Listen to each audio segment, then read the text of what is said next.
All right, good afternoon, students. We will just go ahead and start our session for this afternoon. Let me get a confirmation that our audio is clear on your end. Let me see a confirmation on that. Is the audio clear from your end? Kindly, yes? Yes, it is clear. Is the audio clear? I'm clear. Okay, yes, thank you. Thank you, Sela Jackson. We'll go ahead then. So we want to conclude the topic on porn. I think today we'll try to do that in a short while. In fact, that's the only area that we'll cover for today. I think that will be sufficient. This is actually going to likely be a short session so that I can attend a meeting I have in a few minutes. I mean, sometime later in the afternoon. All right, so I'll go ahead and share the document, which I want to believe that we have this document. I think it's the same that we were using last time. If it's not, I will confirm. I forgot to confirm if it's the same document.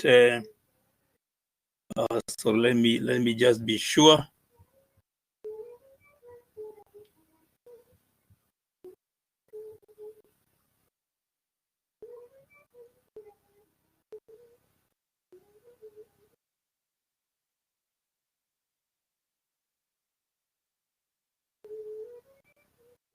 Okay, I seem to have two documents that seems to be labeled the same. So I hope I have the right one. It should be the one.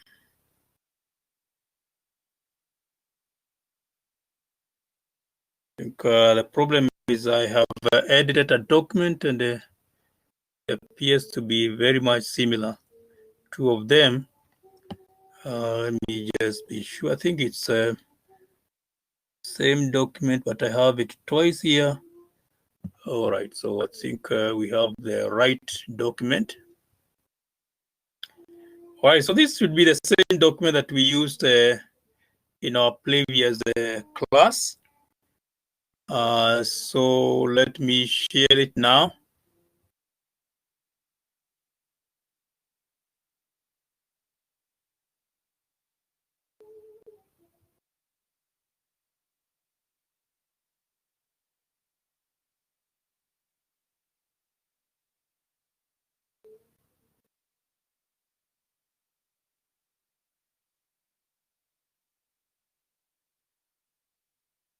All right, so I'm attempting to have it share.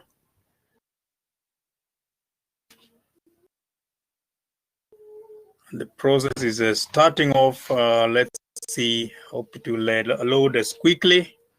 So it's about the porn technologies again. Just looking at some of the implementations of the various some of them, of course, is just for the sake of comparison, because they are essentially some of them are obsolete, but just a comparison as we look at the competing technologies of porn, passive optical networks, which we did highlight again. This is out fiber, using fiber to provide services, certain services that have been enabled by this technology. And of course, one of the key issue about this technology is to make it at least affordable. Some of these services to be affordable in terms of using the networks to transmit data. So these are technologies that, and especially in this case, is about fiber. So this technology has made it less expensive to get this data by fiber. And so it's affordable to at at least a good percentage of the people. Cost is always an issue, and when the cost becomes too high, then it leaves out a majority of the people. And of course, we cannot say that this is very cheap, but at least it is at a level that is probably affordable to at least a good percentage of people. For some reason, I'm seeing the system seems to be a bit slowed, and it is taking a while to load this particular document. Seems to be taking longer than would the way it is taken too long. So let me just try to load it again instead of waiting for now. See what it might load better. Sometimes trying the process again improves. Okay, so let me try to restart that process.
Yes, I think our system this time is a bit slow. It is taking a while, but so we're saying that these technologies have made these services available and at least affordable to more people, and we can see that that market has grown to some level where fiber is now being used to distribute key services to people. Of course, this mainly within towns, but of course, we hope that at some point the government will step up the support to this particular area of a service and make it easier for these the companies involved to take their networks even to the rural areas.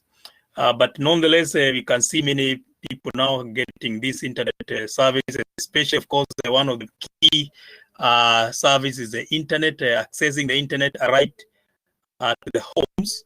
Of course, there's some fee, and this has been enabled by this technology. So this technology makes it easier. Of course, there is an advantage of large bandwidth as well as the speed, because this is about fiber.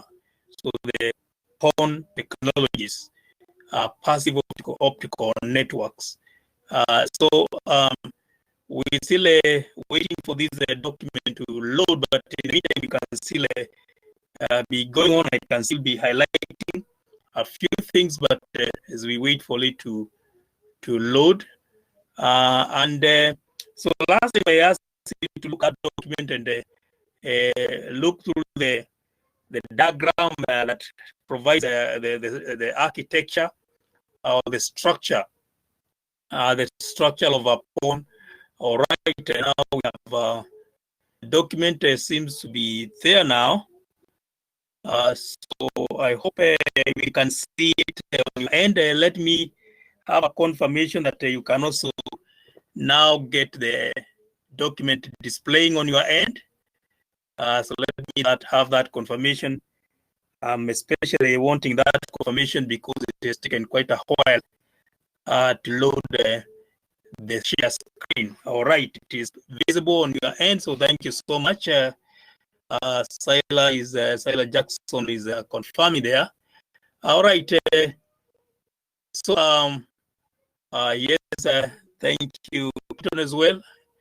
Okay, so we can now expand this, try to zoom it so that we can have a better view.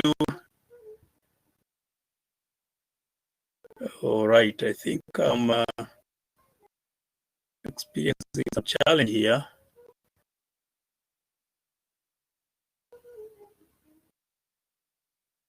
All right, this is this time I have a PDF, so I'm trying to get the Zoom function is there. I think that seems to be a size of the text.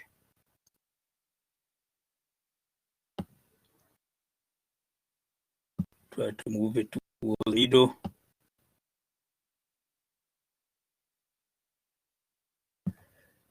All right, I think so. This text we already looked at some of these content, but some of them may be repeated as we look at the various technologies that are competing out there in the market. So I asked you to look at the advantages, the disadvantages of the comparison of course, that is a comparison of the APON, not the AON, and that is the active optical network versus PON. So AON versus PON, and that's the advantages and disadvantages. But now we look at some of these PON technologies and the way they are implemented and what are some of their characteristics and strengths. So we have the first one here is a PON. So PON, we have not PON, sorry. Of course, all of these are PON, but we have now the A PON, the B PON. So I hope that this one we already covered at the introductory part. That A PON is based on ATM or asynchronous transfer mode. I want to believe that you have looked at this. I think there is a unit where you look at this particular, data transmission. I think it comes around this time as well. No, this is an EL3 unit, so you already covered something about data communication, and so you could have already, you must be remembering about these various transmission technologies, asynchronous transfer mode, and of course others that exist. So the one which is called APON was the initial one when this technology started coming up. There was this APON, which is synchronous. Of course, the A is borrowed from the ATM concept, the ATM. That's where the A is borrowed from, and then we call it APON. So that was on the asynchronous transfer mode technology in terms of the transmission, how the data was being transmitted through the fiber. Then we came to BPON.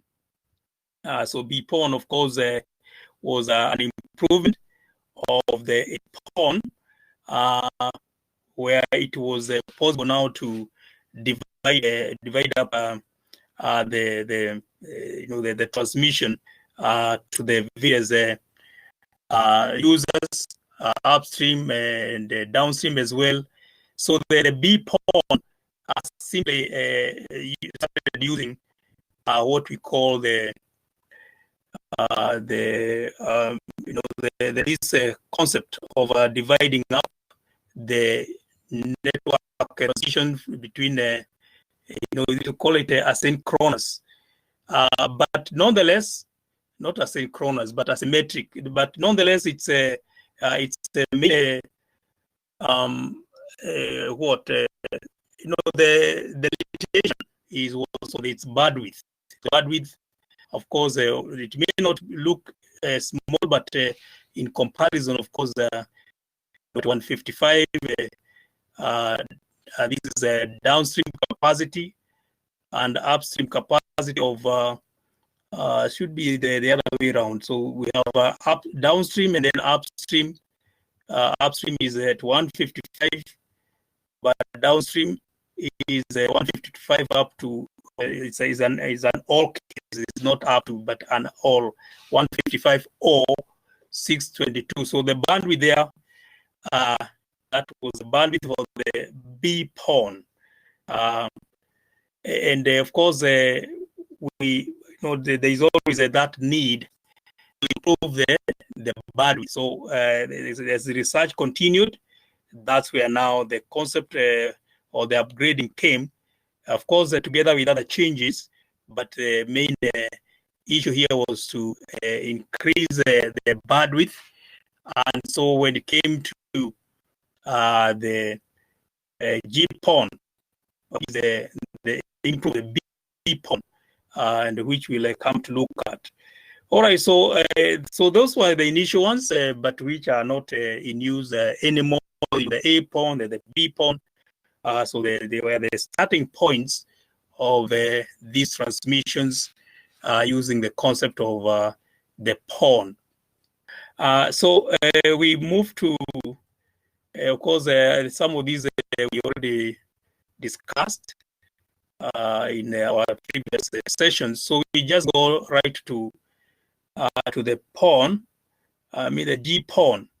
So we have, so remember there was A pawn, then we have the B pawn, but now we want to move from the B pawn to the G pawn.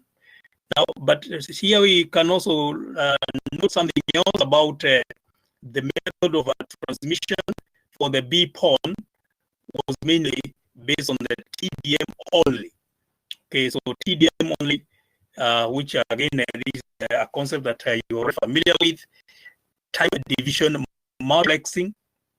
So the B pawn was mainly based on TDM, but so that of course that was not necessarily a big issue, but of course the tech that came with the G pawn is certainly superior in terms of the transmission, what we call the multiplexing techniques. The multiplexing techniques, as we said, and also so there are two issues there: multiplexing techniques, and also what we call a multiple access. So the multiple access is where you have very many data coming from many sources. So data is coming from many sources, but then you want to carry it as one stream. So from many sources, but you want to carry it as one stream. What is to access one channel, but data is coming from many sources. Then you do that we talk about. It's actually multiplexing, but we also talk about the multiple access technology that is utilized there. So first of all, there is a multiple access technology. Then, of course, finally, the data is combined into one stream, which is what now we call the multiplexing. Of course, the two words are quite closely related. Multiplexing and multiple access. Of course, the multiple access mainly has to do with recognizing the data that is coming from source A, from the data that is coming from source maybe source 2, source A and the source B. But multiplexing is mainly about putting all these together into one stream. Then you do multiplexing. So we have then we grow from the B pawn to the G pawn.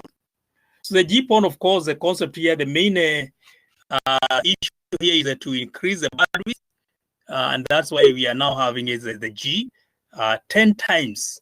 Of course, the 10 times that doesn't mean 10 times of the B, but at least it's at the what you can call the giga. So giga, sorry, it's not 10 times, but actually giga. It reaches the point of the gigabits rather than megabits. So we move from megabits to the gigabits.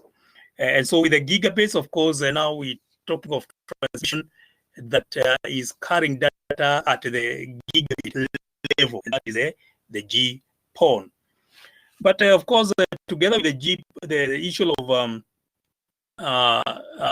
doing this one at the gigabit level, of course, there are also some other changes that are associated with the GPON, which we can pick here. And one of those is now the introduction of this multiplexing technique into the transmission of this data through the fiber. This is again, also, I'm sure you are quite familiar with the wavelength, but we're just noticing the difference, the difference between the various technologies for PON that are competing out there. So with the GPON, it introduced wavelength division multiplexing, where it says there that so a single fiber can be used for both downstream and upstream data. So with this one, it is easy. It became easier now to allow this mode of transmission. The transmission became a little easier to handle for the downstream as well as the upstream data. So a single fiber could do that, so that you would just divide it by wavelength. You see the wavelength by dividing the available bandwidth, the wavelength, the available. You divide it. You give some wavelength. You give it to maybe upstream. The other wavelength you give it to downstream. So it becomes easier to handle those particular the whole concept of the transmission. So of course, again, I want to believe that you are quite comfortable understanding the concepts of downstream and upstream. So just in case you have a challenge remembering, of course, downstream, we are very fond of talking about downloading. So downloading, so upstream has to do with downloading. In other words, it is a transmission that is coming from the company selling you the service to where you are. So that when the flow of data to the client is downstream. But then, of course, the client also does send some data. So, for example, if you send an email, now if you have a network connection, sometimes you open the email software, you read an email, and then you want to reply. So when you are replying, now you are doing upstream. You are replying an email, you are doing upstream. So upstream data.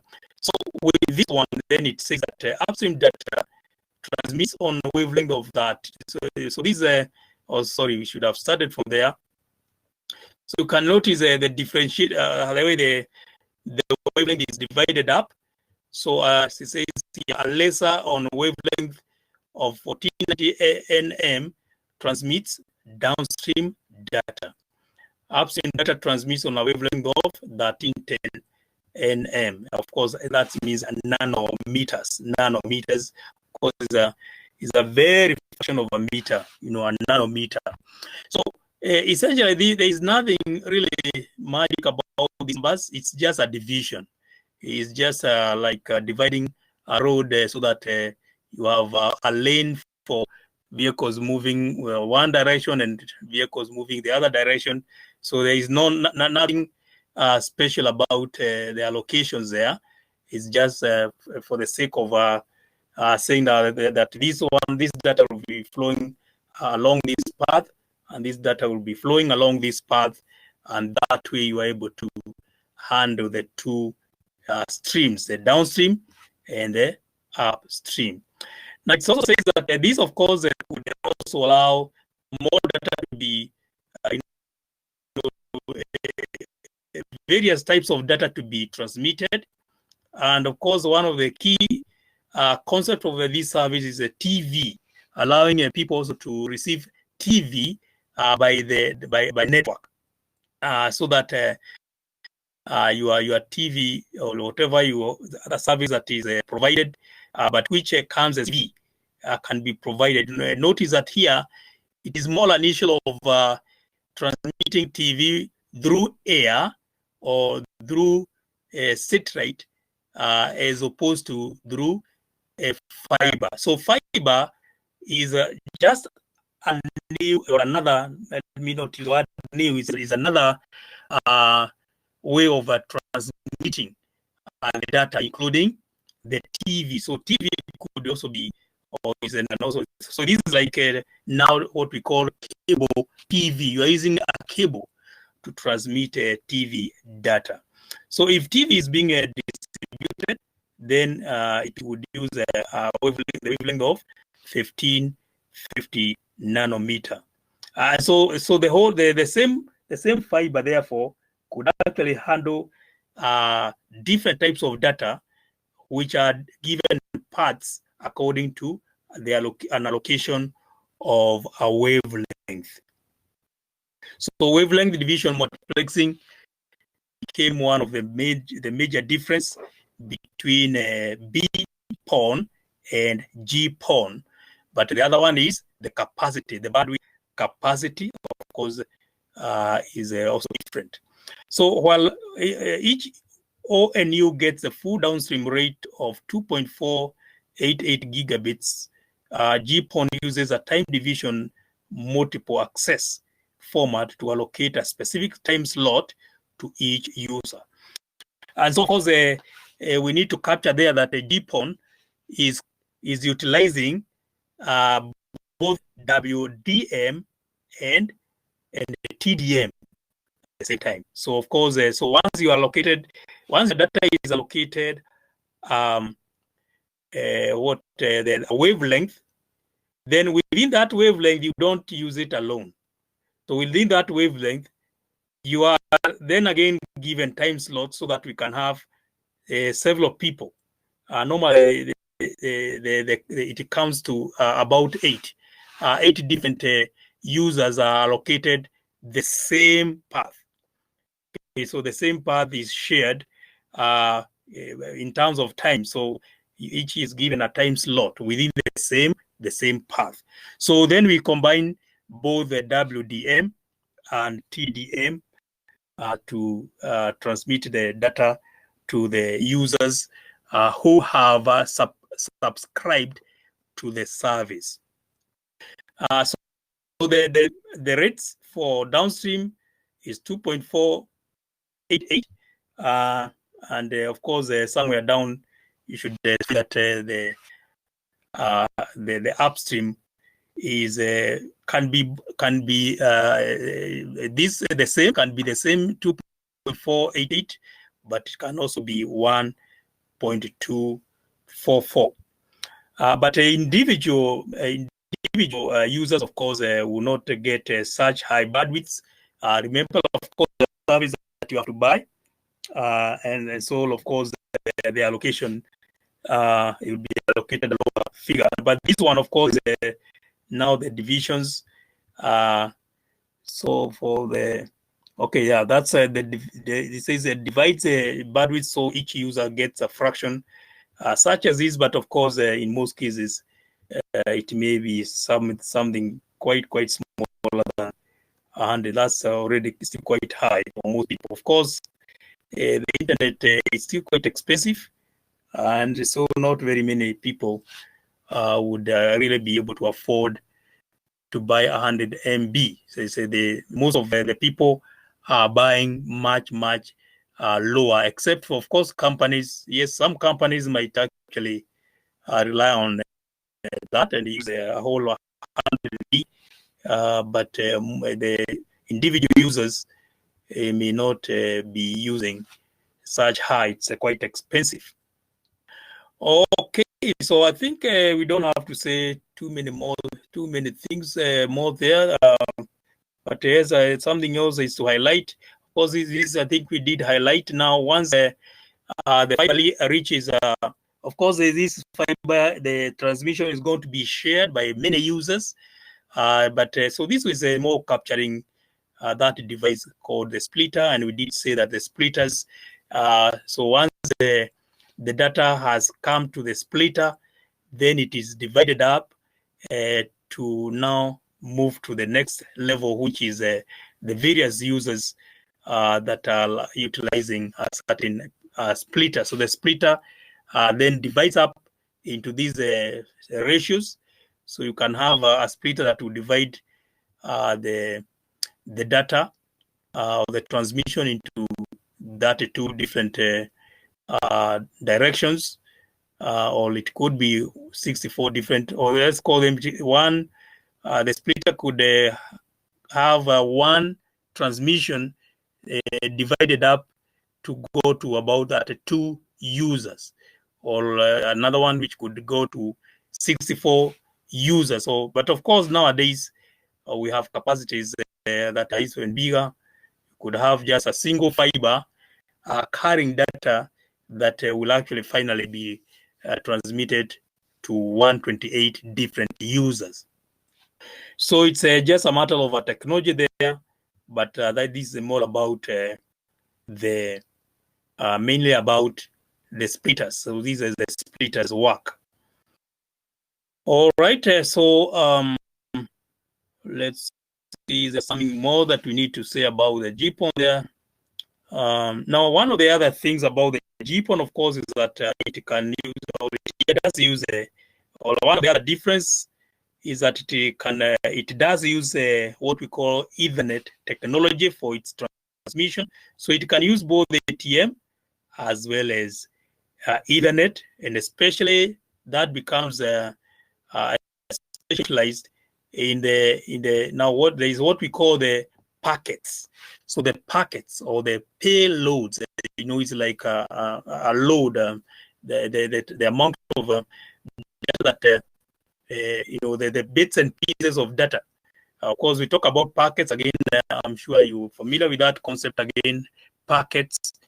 So the packets in GPON also can be. It can also carry packets using the Ethernet technology. So Ethernet technology is also utilized, and so it can use the ones which are usual ATM cells, but it can also use the Ethernet technology and have a bigger payload, which is 1518 bytes.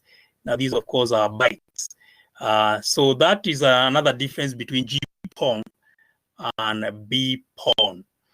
Of course, all this is to improve the transmission reaching the users on the other end.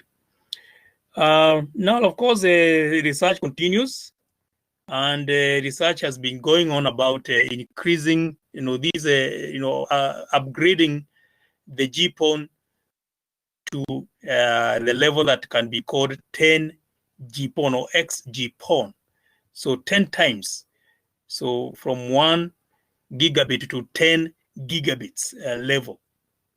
And so this is still under many other, it's still not yet implemented, but there is a lot of progress towards coming up with a technology that now is capable of providing transmission to the 10 gigabits level. And of course, you can see the type of how it is going to be transmitted. So some more information there, which I think I will leave out that. I would carry that you read more at your own time. Read a little more about the 10 gigabit improvement of the GPON.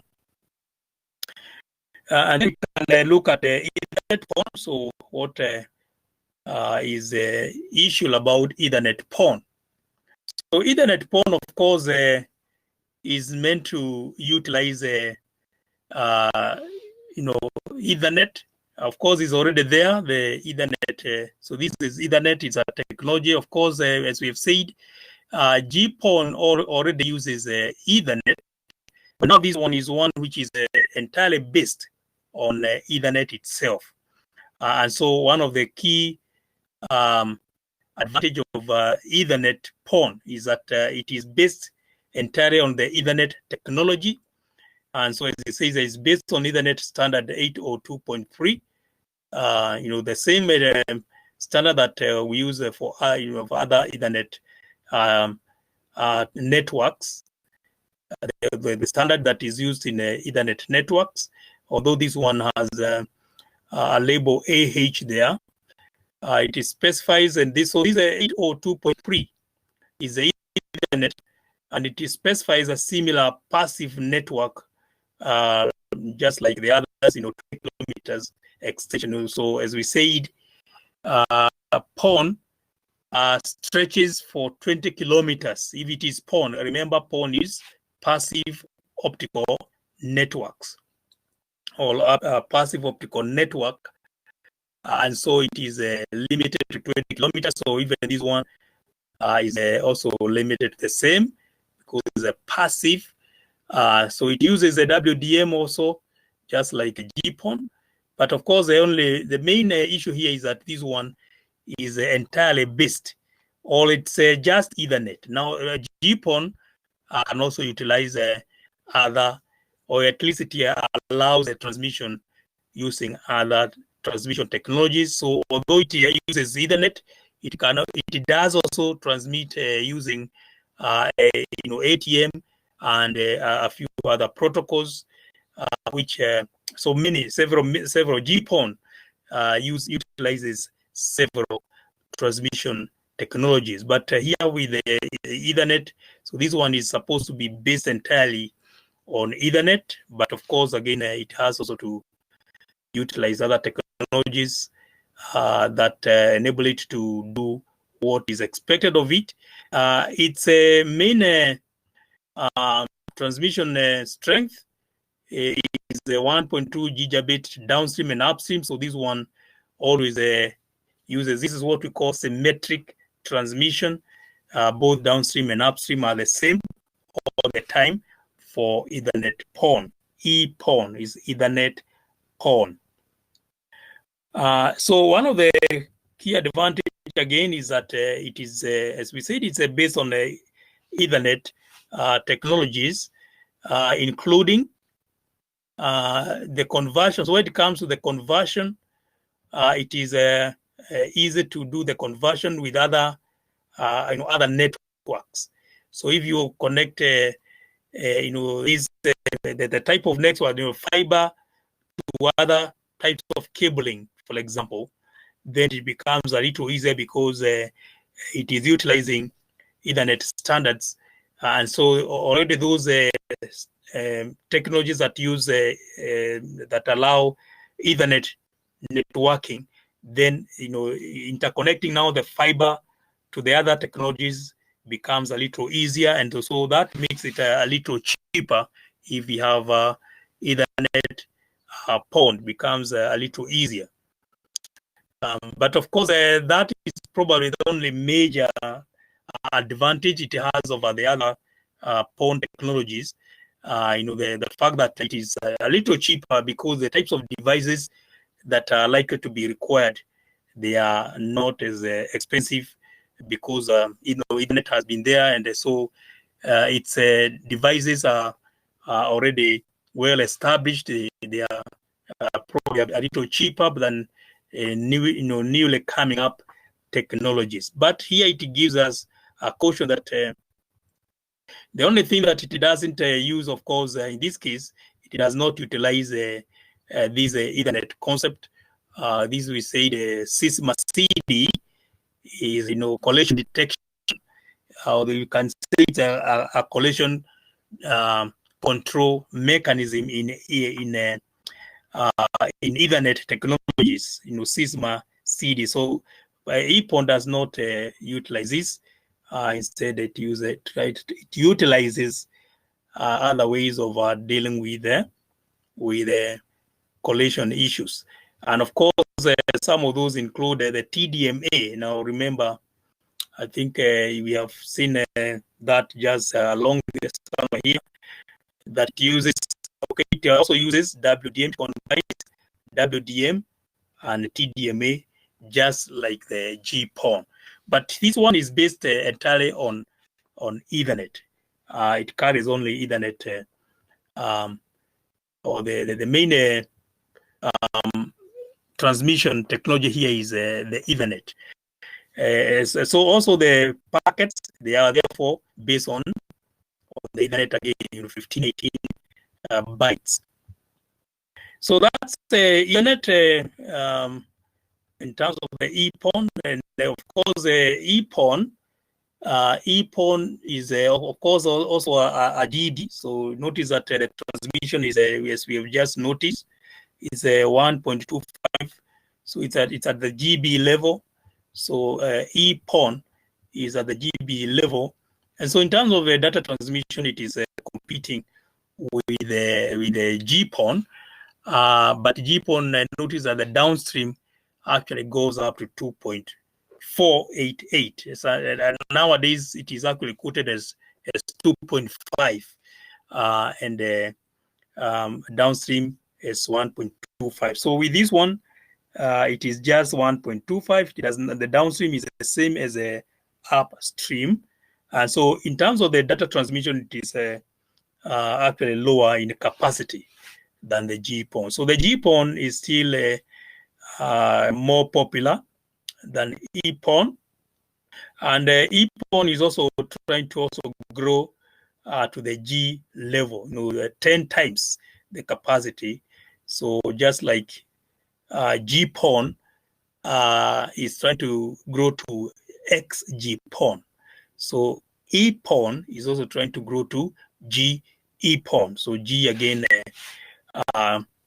is a kind of 10 times, because already we already have it's at the EPON capacity. So we want to go to,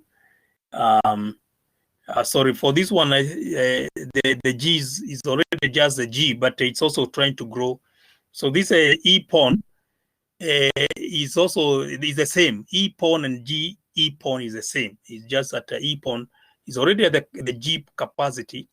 It's already at the G. So sometimes it may be called also GEPON, although that may not really make any difference, except for just trying to really show that it is at the gigabit level. So EPON. Okay, so we have that technology also competing out there, and we can make a kind of a comparison in terms of various components of the technologies. So various components of the technologies. What are the protocols used? What are the various types of technologies, data transmission, upstream, downstream, so we can do that comparison. So as I said, of course, Ethernet is also, the EPON is also trying to grow to the 10 times of gigabit, 10G levels. So again, also this one is still in a experimentation stage. We have that is still to be achieved. All right, so I think the rest of this is just more of a summary, as it says there.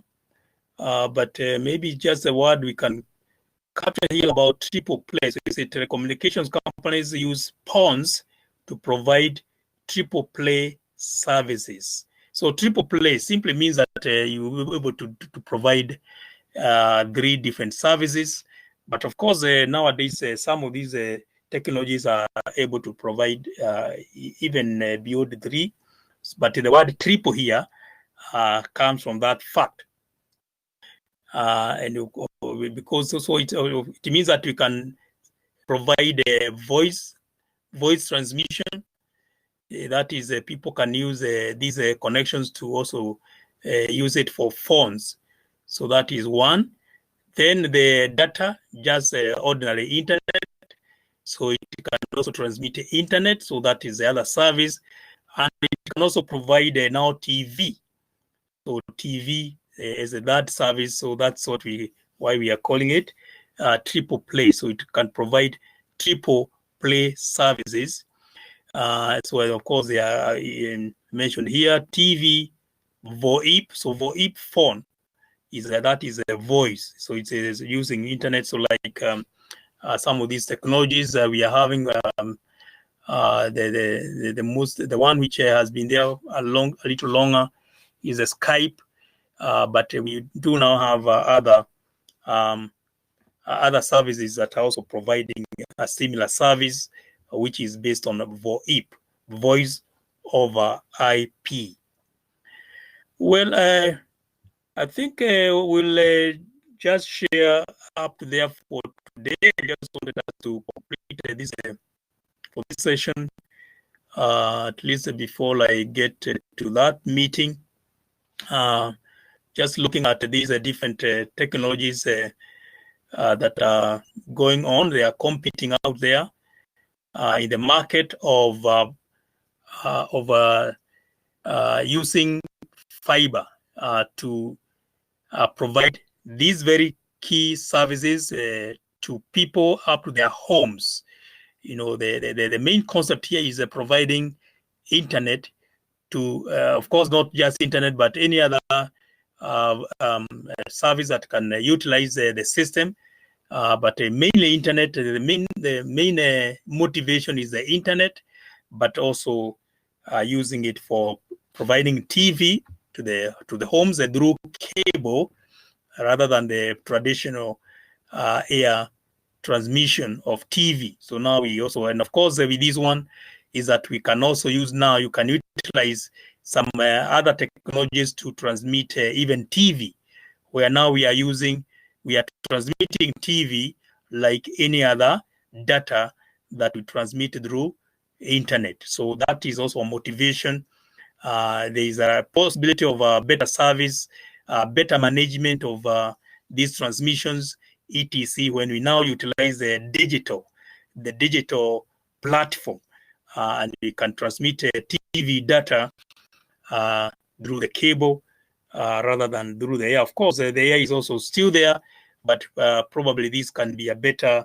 Of course, already air and fiber may be easier to manage than when we are just using the air. Of course, the air is cheap because normally nobody will charge you for transmitting through the air. You'll only be charged the license of having a service. But when it comes to a physical cable, of course, you'll have to buy the cable. That is a cost. But the management might be better. There are certain things that become easier to manage when you digitize the data. And so that it can be made more, of course, we can also have digital data still also transmitted through the air, yes, but we just saying managing the whole operations might be easier when you are dealing with the physical transmission.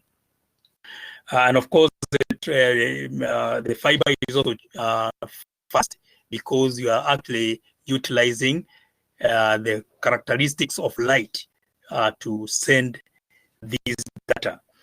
All right, so I think with that, so unless there's a question, I want us to end our session for today a little early. And so that's all that I would like to present for now. So unless there is a question, then I can respond to that. I would want us to reach the presentation for today there. So any question, you can type at the chat or use your mic. I think the mic are also available. Then we can discuss any issue that you like to raise at this point.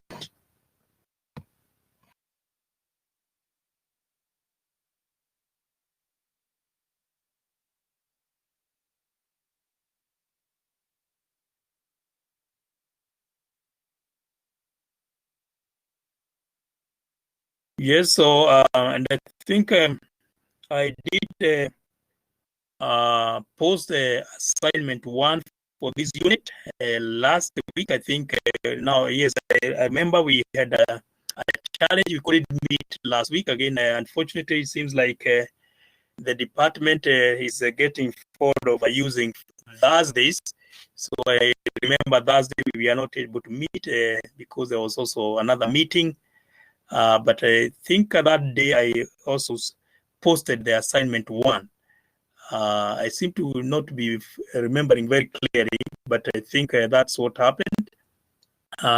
Just in case you have not completed doing that, make sure that you check and complete your assignment 1.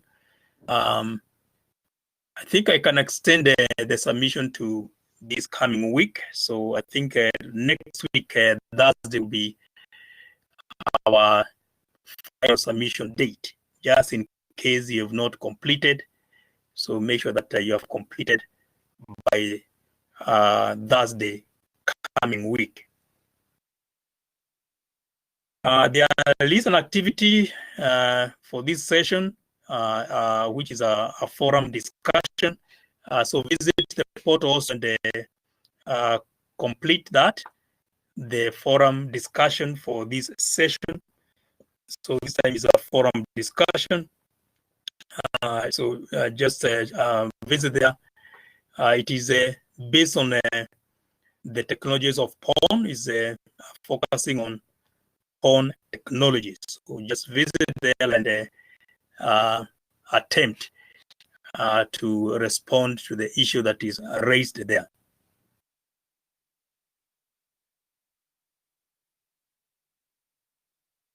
All right, I think for today that will be sufficient. Now, but I must caution us that we started, of course, having quite a backlog because of the last few weeks we have not really met very successfully.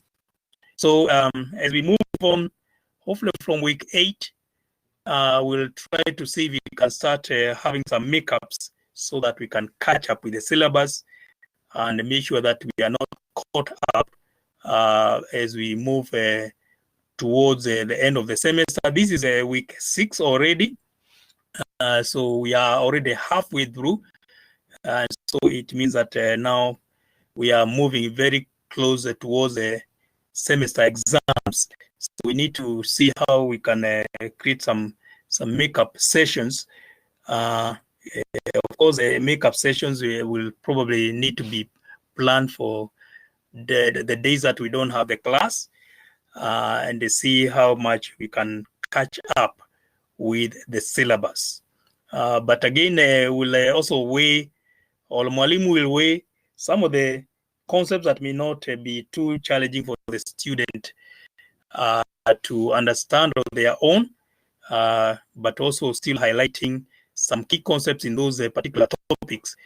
So there are some topics that I will leave quite a big chunk of the content for the student to go through them and still trust that you'll have gained enough understanding to attempt questions that may arise from those particular topical areas. So there are some which are not necessarily very heavy, and so we can, because of time and trying to just making sure that we cover as much as possible. So that might be a strategy that we might have to utilize, so that we have all our content well covered by the time we get towards the exams, but also for the sake of general knowledge about the issues that we focus on as far as emerging technologies are concerned. So there are some concepts, of course, that come there, but some are just technologies, just to brief ourselves as far as these technologies are concerned. All right, so I think with that, we can then end our session for today. Thank you so much for each one of you. for having made it to come to this session for today. So from Mwalimu, goodbye and have a good afternoon ahead of you. Goodbye.